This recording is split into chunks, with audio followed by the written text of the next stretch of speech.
I have absolutely no doubts about India's ability to stay on this very impressive growth path, which is supporting its equally impressive equity story. Um, GDP surprised on the upside in Q4 last year. And frankly, if you look at the latest activity gauges, they look pretty good. I mean, the momentum is actually pretty good. There are plenty of structural changes in the pipeline. And I think the only remaining question for me in terms of politics is what kind of majority Prime Minister Modi is going to work with after the elections.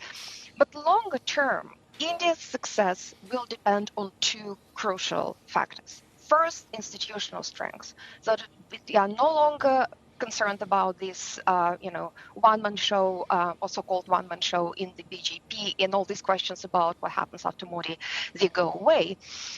Institutional strength is important because it creates better checks and balances, and better checks and balances eliminate or reduce the risk of very extreme adverse policy outcomes. In VanEck, we call such countries EM graduates, and I see absolutely no reason why India shouldn't join this EM graduate club in due time.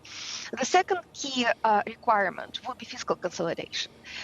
India simply cannot use leverage to grow the same way China did. The government is already quite indebted. And this might become an even more binding constraint when India joins the EM local bond index later this year.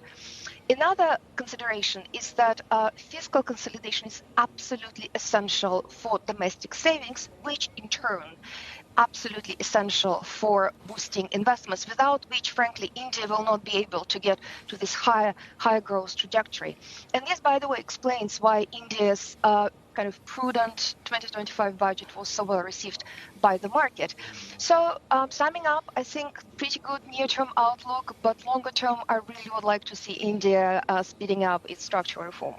Natalia, though, near term, though, it doesn't sound like you're saying the sovereign is at risk at all, right? But talk to us about how in India it's all about two things: make it India and also infrastructure India, right?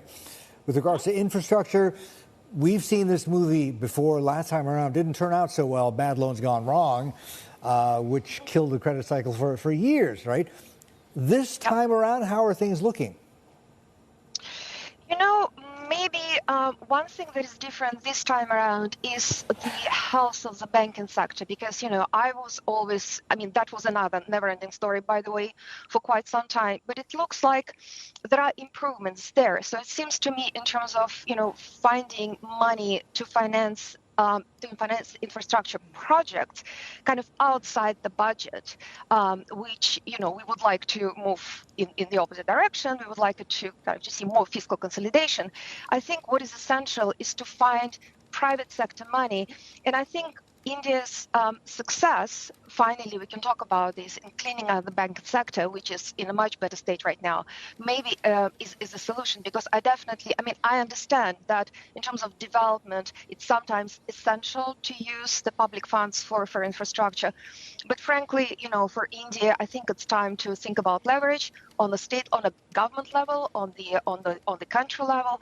And I think in this, as I just mentioned, by the way, when we talked about India a few minutes ago, that it's absolutely essential to deal with fiscal accounts in order to boost domestic savings, because that's where investments are going to come from.